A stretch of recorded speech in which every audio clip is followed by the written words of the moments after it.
Oi, turma do primeiro ano. Então, como é que vocês estão? Espero que todos vocês estejam bem, seguindo as orientações aí da saúde, né? Que continue em casa, se precisar sair, use máscara. Então, essas regrinhas todo mundo já sabe, mas poucos obedecem, né? Então, você seguindo direitinho, você está se prevenindo e prevenindo também quem está do seu lado, quem você ama. Então, aqui, eu vou passar aqui uma aula para vocês. Iniciar aqui com a revisão do conteúdo que já foi até trabalhado em sala de aula, certo? Que vai cair na avaliação que nós vamos enviar para vocês. Então, referente ao capítulo 1 e também das atividades e conteúdos, tópicos, né? Que eu acrescentei que enviei para vocês. Então, vamos aqui, ó.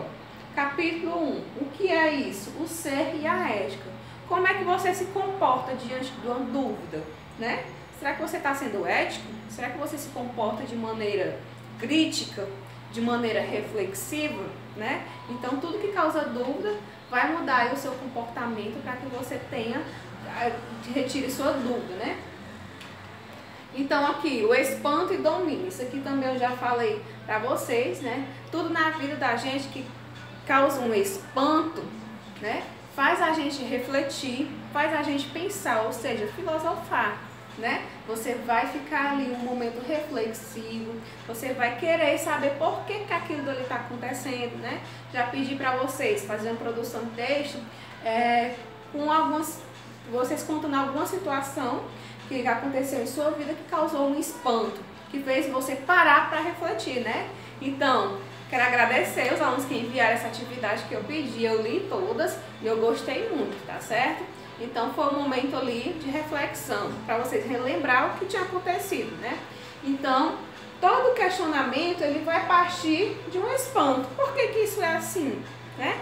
Já falei também para vocês que vai ter situação que vocês vão morrer e não vão saber, né? Então, principal questão, a questão da existência de Deus, a questão também da existência, a questão também da morte, né? Por que nós morremos? Por que nós nascemos? Não vem nenhum cientista, nenhum religioso nos contar porque realmente isso acontece. Então, isso sempre vai passar a vida toda a gente tendo essa dúvida. Então, aqui, ó, trago para vocês aqui. Os fenômenos da natureza nos causam espanto e admiração. Por exemplo, o pôr do sol, né? Eu creio que quando vocês eram crianças, vocês ouviam falar, né, que os adultos passavam a noite acordada esperando o pôr do sol nascer, né, no Réveillon, primeiro dia do ano, né. Eu, quando era criança, eu ficava perguntando por que as pessoas, quando é o primeiro dia do ano, elas têm que ficar acordadas esperando o sol, não é o mesmo sol que nasce, né. Então, tudo isso causa uma admiração. Outro ponto, ó, o ciclo da vida e o comportamento humano também, né. Nos perguntamos diariamente por que isso acontece. Ah, fulano de tal morreu, tão novo, né? Nossa, pessoa cheia de vida, cheia de planejamento, uma vida aí alegre, por que morreu, né? Ou seja, por que aquela criança é daquela maneira e quando cresceu virou ou de outra maneira? Então, tudo isso faz parte do ciclo da vida, né? Ou seja, no momento que estamos vivendo agora aqui, daqui a alguns dias nós não vamos viver mais isso. Então, nossa vida é um ciclo, termina um e se inicia outro. E nós temos que saber, né, lidar com essas mudanças que faz parte do ciclo da nossa vida. É impossível a gente fugir disso. Ah, como eu queria sempre ser criança, não tem como. Ah, eu morro de medo de ficar velha, né? Não tem como, a não ser que você morra novo, né? Morra cedo, mas você tem que chegar a essa idade, então faz parte do ciclo da vida. Outro ponto aqui, a capacidade humana de fazer o mal nos assombra, mas a sua capacidade de doar-se e cuidar da vida do outro também nos encanta. Ou seja, às vezes a gente está assistindo um jornal e a gente vê, né, um crime bárbaro que alguém cometeu com outra pessoa. A gente fica perguntando, nossa, o que levou essa pessoa a matar a outra, né? Também nos causa nos assombra, né? Faz a gente refletir. Então, a questão também do cuidado, né? Às vezes um detalhezinho, a gente ganha a pessoa, né? Ela conquista a gente com um detalhe. E às vezes um detalhezinho, ela também faz a gente perder ela. Então, tudo isso nos causa um encanto, né? Se você tem uma pessoa que trata bem, né? Que você é bem recebido na casa dela, né? Então você vai querer ir andar, né? Frequentar mais vezes a casa dela, porque lá você foi bem recebida, né? Então tudo isso faz parte do encanto da nossa vida. Outro ponto também, experimentar o mundo com olhos e um modo de significá-los, dar novo sentido às coisas, né? Ou seja, todo dia na nossa vida nós estamos em constante crescimento, né? Ou mudanças também. Todo dia, quando você vai dormir, naquele dia você tem aprendido algo novo, né? Ou você tem conhecido alguma pessoa que você não conhecia antes, você tem adquirido conhecimento diferente, né? Então todo dia você tem uma experiência nova ali em sua vida. Então por isso que diz, experimentar o mundo com outros olhos. Será que você vai querer parar aqui? Não vai querer conhecer mais ninguém? Não vai querer conhecer outro lugar? Não, né? Então, quanto mais a gente quer conhecer, quanto mais a gente tem mais, nós vamos ter a ansiedade de querer mais. Então, isso nos torna mais criativos, mais artistas, enfim, mais humanos, né? Então, o contrário, uma vida acostumada e confortável no mundo é quase sempre triste, sem sabor, sem encantamento. E por isso, a gente fica pobre de espírito, né? Uma vida que se acostuma ali, só com aquela vidinha ali, não quer crescer na vida, não quer adquirir um novo conhecimento, não quer conhecer um lugar novo, né? Não quer ter uma troca ali, uma conversa, né? Uma experiência de troca de conversa com alguém, né? Então essa pessoa, ela vai ser uma pessoa pobre de espírito, né? O espírito dela vai ser pobre, então precisamos conhecer alguém, precisamos adquirir conhecimento, precisamos viver aquilo dali, mas de maneira que nos faça bem, né? Continuando. Agora aqui eu falo para vocês sobre os filósofos da natureza. O que é filósofo da natureza? Então, primeiramente aqui, ó, esses filósofos da natureza, eles surgiram na Grécia e foram chamados desse modo por tentar explicar questões cosmológicas e também o princípio das coisas. Também são chamados de pré-socráticos, que por anteceder Sócrates, né? Então, por que eu chamo eles de filósofos da natureza? Porque ele procurava a essência ali, tudo que tinha ao redor dele era a natureza. Então, eles explicavam o fundamento de tudo a partir da natureza, né? A partir de uma água, a partir de uma água, né? Então, eles ficaram conhecidos como filósofos da natureza, ou posso chamar ele também de filósofo pré-socrático, né? Eles explicavam tudo através da natureza. Naquela época não existia ciência, não existia tecnologia, então eles pegavam o que tinha perto dele para poder argumentar, para poder fazer explicações a outras pessoas, né? Então se lembre, conhecido como filósofo da natureza ou filósofo pré-socrático, que antecederam Sócrates. Então aqui, ó.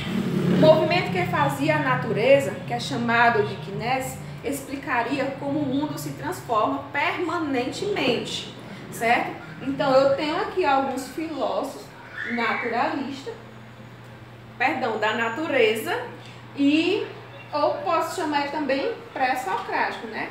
Eu tenho Tales de Mileto, né? Ele defendia que o princípio de tudo, o início do planeta de tudo, seria a água.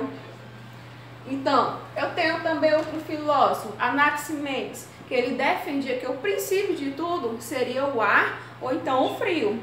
E aí eu tenho também o Anaximandro, que ele defendia que o princípio eterno era ilimitado, não existia fim. E aí eu também tenho o Heráclito, né, que ele defendia que o princípio eterno ele seria o fogo. E aí vem o Pitágoras e ele fala ele defende que o princípio eterno eram os números, tá? A gente costuma dizer que os números eles são infinitos. E aí vem Empedócles, que ele defendia que o princípio eterno era a água, a terra, o fogo e o frio.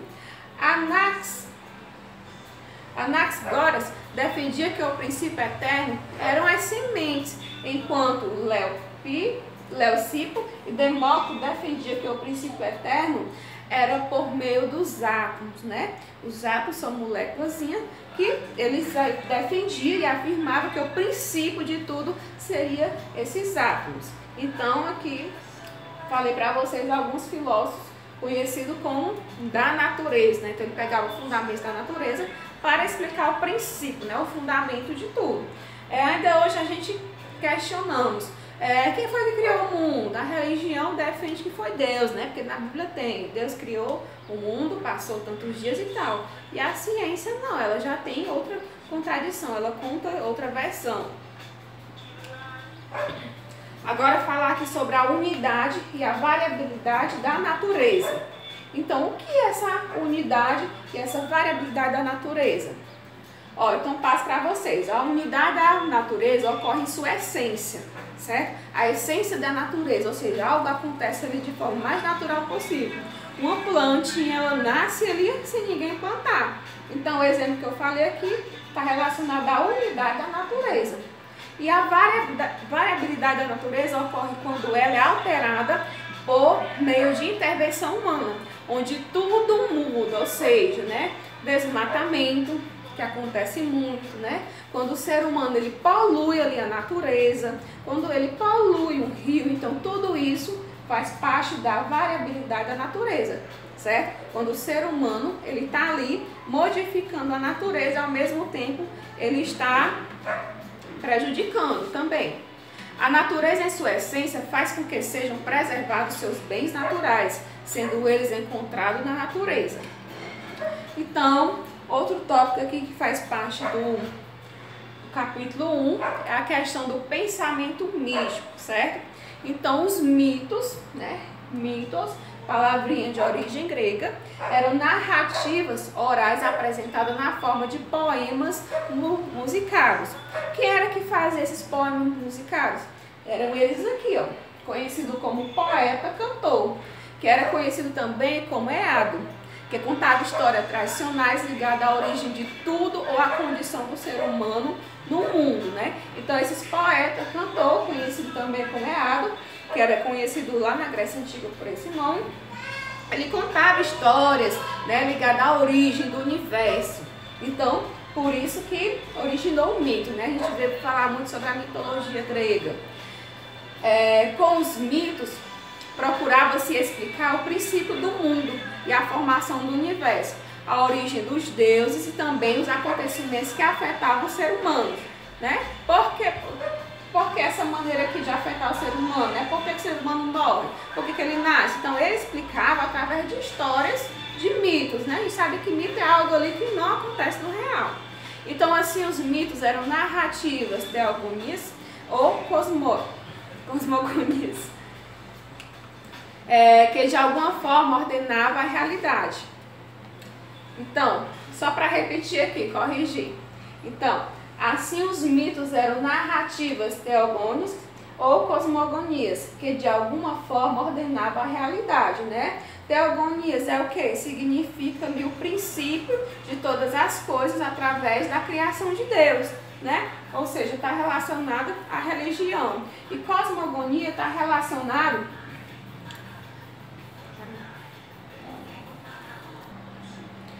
Então, teogonia está relacionada às histórias dos deuses, né? A mitologia dos deuses, como Deus criou o mundo. E a cosmogonia está relacionada à criação do universo. Falando em mito, né? Em mitologia grega. Aí eu vi aqui, né? Essa imagem aqui. Você já ouviu falar naquela frase que diz: carregar o mundo nas costas, né? Então essa frasezinha ela surgiu lá na Grécia Antiga, da onde estava acontecendo uma guerra, né? E esse pensador aqui, esse grego chamado Atlas, ele foi condenado por Zeus a carregar o mundo nas costas, né? Ele como forma de castigo, como forma de penitência. Então ainda hoje, algumas pessoas ainda têm a mania de citar, carregar o mundo nas costas, né? Ou seja, querem dizer ali que você está cansado, seu fardo está pesado, né? Está sendo sacrificoso de alguma forma.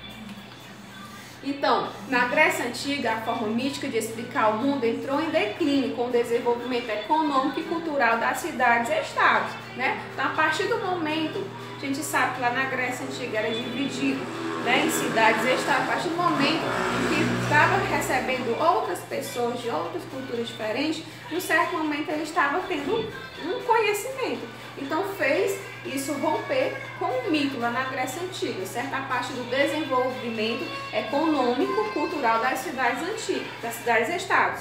Então, com a gradual consolidação da democracia grega, a intensificação das viagens comerciais e consequente contato com outras culturas, o homem passou a ocupar lugar central na ordem das coisas, né? Então, o homem ele passou a ser o centro ali importante de todas as situações nas cidades-estados, e aí ele estava esquecendo dos mitos, né, dos deuses, de várias histórias, e colocou o homem ali no centro de tudo, porque ele seria um ser importante para o desenvolvimento da economia, para o crescimento das cidades-estados. Então, diante da situação, foi necessário desenvolver outra forma de entender e explicar os fenômenos da sociedade, né? Então, eles deixaram o mito de lado e procuraram outra maneira de entender e explicar os fenômenos da sociedade. Agora eu falo aqui, ó, filosofia, a busca pela explicação racional das coisas, né? A questão aqui da razão, já falamos muito sobre a razão. A razão é aquilo dali que você está falando que você acha que tem certeza, né? Então, as explicações para todas as coisas, filosofia ela vai priorizar a razão, né? Para se adquirir vários conhecimentos, para ter um entendimento daquilo que lhe causa dúvida. A tentativa de solução racional do problema do uno e do múltiplo, né? Uno sabemos que vem de um e múltiplo de vários, né? Então, os filósofos pluralistas, esses filósofos pluralistas, eles procuravam várias situações, vários meios para poder explicar o surgimento do universo, né? A criação do mundo. Então, eles eram conhecidos como os filósofos pluralistas. E aí eu separei esse tópico aqui também que fala a ciência como instrumento de domínio da natureza, né? Então, o mito ele deixou de ser prioridade ali da Grécia Antiga, né? E colocou o homem ali no centro, né? O homem era o mais importante. Então, e aí no século XVII vem o desenvolvimento, né? O surgimento da ciência, que ficou conhecido como a Revolução Científica no século XVII. E aí a ciência ela vai fazer um domínio da natureza, vai usar o seu conhecimento para poder retirar aquilo da natureza e lhe servir, né? Para lhe causar, pausa aí. Pronto. Então aqui, né, a ciência como instrumento de domínio da natureza. A partir do momento em que a mitologia grega, né, parou ali de inventar vários mitos, né, colocou o homem ali no centro, né, que era o ser mais importante para explicações racionais, e aí vem a ciência no século XVII, né, que aconteceu a Revolução Científica no século XVII, em que a ciência vai dominar a natureza, né, usar o que ela aprendeu, né, o que ela adquiriu conhecimento, e vai usar a natureza para poder saciar as nossas necessidades, né? Então tudo que temos hoje, né, na nossa sobrevivência, tudo vem da natureza, nossa roupa, nosso alimento, nossos móveis, então tudo vem da natureza, né? Então foi através do domínio da ciência da natureza, né, que nosso crescimento ali da tecnologia, né, da moda, de um alimento ali diferente, tudo foi através da dominação da natureza, da dominação da ciência com a natureza. Então, um pensamento sobre os problemas ambientais.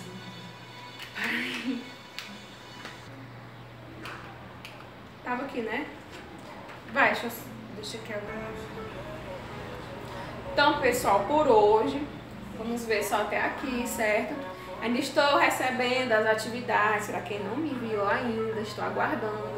Então, bons estudos, qualquer dúvida, você já sabe, pode falar comigo que nós estamos aqui para se ajudar, né?